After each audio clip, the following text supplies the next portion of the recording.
بسم اللہ الرحمن الرحیم۔ السلام علیکم دوستو۔ پاکستان نے دوسرے T20 میچ میں نیوزی لینڈ کو شکست دے دی۔ پاکستان نے پہلے بیٹنگ کرتے ہوئے مقررہ 20 اوورز میں 4 وکٹوں کے نقصان پر 193 رنز کا ہدف دیا نیوزی لینڈ کو میچ جیتنے کے لیے۔ 193 رنز کے تعاقب میں نیوزی لینڈ کی ٹیم مقررہ 20 اوورز میں 154 رنز بنا پائی اور اس کے 7 کھلاڑی آؤٹ ہوئے۔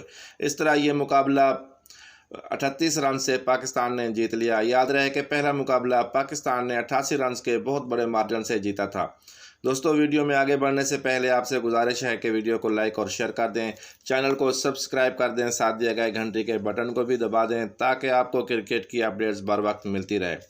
کپتان بابر اعظم نے ٹاس جیت کر پہلے بیٹنگ کرنے کا فیصلہ کیا تو اوپننگ جوڑی بابر اعظم اور محمد رضوان نے مل کر نیوزی لینڈ کے بولروں کو خاطر میں نہ لا کر پاکستان کو 99 رنز کا بہترین اوپننگ آغاز فراہم کیا اور خوب شراکت داری نبھائی۔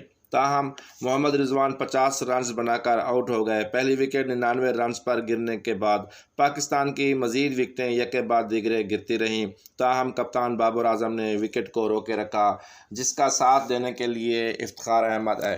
افتخار احمد نے جارحانہ مگر ذمہ دارانہ بلے بازی کرتے ہوئے نہ صرف ٹیم کا سکور بڑھایا بلکہ مزید وکٹیں گرنے کا سلسلہ بھی روک دیا۔ انہوں نے 33 رنز کی اننگز کھیلی۔ بابر اعظم نے شاندار 101 رنز کی اننگز کھیلی۔ جوابی اننگز میں پاکستان کی طرف سے دیے گئے پہاڑ جیسے ہدف کے تعاقب میں سوائے مارک چیپمین کے کوئی بھی کھلاڑی جم کر نہ کھیل سکا۔ نیوزی لینڈ کی طرف سے مارک چیپمین نے 66 رنز بنائے اور وہ ناٹ آؤٹ رہے۔ نیوزی لینڈ کی طرف سے ٹاپ سکورر بھی رہے۔